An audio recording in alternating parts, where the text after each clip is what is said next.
కోనసీమలోని Rajaratna kids కాలేజీలో B Pharmacy చదివిన విద్యార్థులు ఆందోళన బాటపట్టారు. తమకు ఇవ్వాల్సిన సర్టిఫికెట్లు ఇప్పించాలని కాకినాడ కలెక్టరేట్ ముందు ధర్నా నిర్వహించారు. ఇదే అంశానికి సంబంధించిన ఫుల్ డీటెయిల్స్ మా కాకినాడ ప్రతినిధి రాజేష్ అందిస్తారు. అంబేద్కర్ జిల్లా రామచంద్రపురం నియోజకవర్గంలో రాజారత్న కిడ్స్ కాలేజీలో చదువుతున్న బీఫార్మసీ విద్యార్థులు ఈరోజు కాకినాడ కలెక్టరేట్ వద్ద ఆందోళన చేసే పరిస్థితి కనబడుతుంది. దీనికి ప్రధాన కారణం 2019 నుంచి 2023 దాకా మేము కాలేజీని నమ్మి ఆ కాలేజ్ చదివాము. అయితే మాకు ఇవ్వాల్సిన PCA సర్టిఫికేట్ ఇవ్వకుండా పక్కతో పట్టిస్తున్నారు. దానివల్ల మేము చదువుకున్న చదువు నిరాశ చెందుతుందని చెప్పి కొంతమంది విద్యార్థులు అయితే ఆందోళన చేసే పరిస్థితి కనబడుతుంది. ప్రస్తుతం మాతో కొంతమంది విద్యార్థులు ఉన్నారు. వారిని అడిగి మరింత సమాచారం అడిగే ప్రయత్నం చేద్దాం. అమ్మ చెప్పండి, ఈరోజు మీరు కాకినాడ కలెక్టరేట్ రావడం గల ప్రధాన కారణం ఏంటి? సార్ నా పేరు చంద్రిక సార్, మాది పిఠాపురం మండలం. నేను రాజరత్న కిడ్స్ ఇంజనీరింగ్ కాలేజ్లో చదువుకున్నాను. 2019 to 23 బ్యాచ్ సార్. మేము 60 మెంబర్స్ సార్.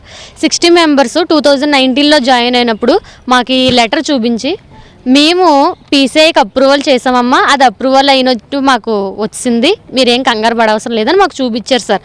అలాగే మమ్మల్ని మబ్బి పెట్టారు. కరోనా వెళ్ళాక మాకు నిజం తెలిసింది, మాకు PCI అప్రూవల్ లేదు అన్న విషయం తెలిసింది సార్. అంటే మమ్మల్ని 3 సంవత్సరాల నుంచి మోసం చేశారు అనుకున్నాం.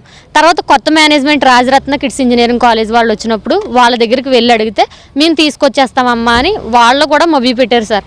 అలా 4 సంవత్సరాలు మమ్మల్ని ఏడిపించారు సార్. మేము వెళ్ళి అడిగితే ల్యాబ్ మార్క్స్, ఇంటర్నల్స్ వాళ్ళ చేతుల్లో ఉంటాయి కాబట్టి వాళ్ళు అవి కట్ చేసేస్తామని గట్రా భయపెట్టేవారు సార్. అలాగా ఎన్నిసార్లు వెళ్ళినా ఎన్నిసార్లు అడిగినా ముందైతే మీ చదువు అవనివ్వండి, మేము తర్వాత చేస్తాము, ఈ లోపు అయిపోద్ది, ఈ లోపు వచ్చేస్తుందని మభ్య పెట్టారు.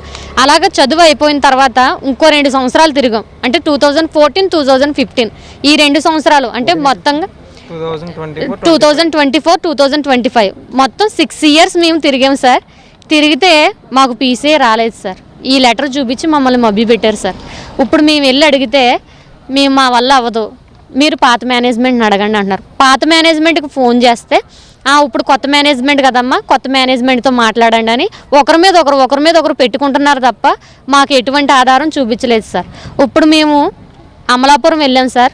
మా సోమవారం వెళ్తే కలెక్టరేట్ ఆఫీసులకు వెళ్తే సార్ ఏమన్నారంటే అప్పుడు మీకు ఈ డిస్టిక్ కాదమ్మా, కాకినాడలోకి వస్తుంది, ఈస్ట్ గోదావరి కాబట్టి అక్కడికి వెళ్ళండి, మా వంతు ప్రయత్నం మేము చేస్తామని చెప్పారు. మేము ఇక్కడికి వచ్చాము. ఈరోజు ఇక్కడికి వస్తే కలెక్టర్ గారితో మాట్లాడాము. చాలాసేపు ఎదురు చూసి మాట్లాడాక కలెక్టర్ గారు ఏమన్నారంటే నా వల్ల ఇది కాదు, ఇది అంత ఊరుకునే, నేను ప్రామిస్ అయితే చేయలేను అని చెప్పారు. ఇప్పుడు మేము ఎక్కడికి వెళ్తే మా సర్టిఫికెట్స్, మా PCI రిజిస్ట్రేషన్ అవ్వింది మాకు ఎలా వస్తుందో మాకు తెలియట్లేదు సార్. మాకు న్యాయం కావాలి సార్.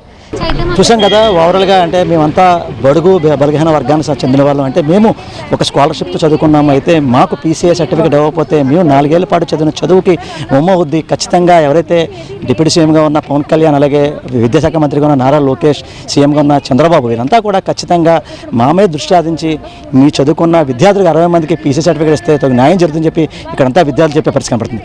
ఇదే కొంత తాజా పరిస్థితి.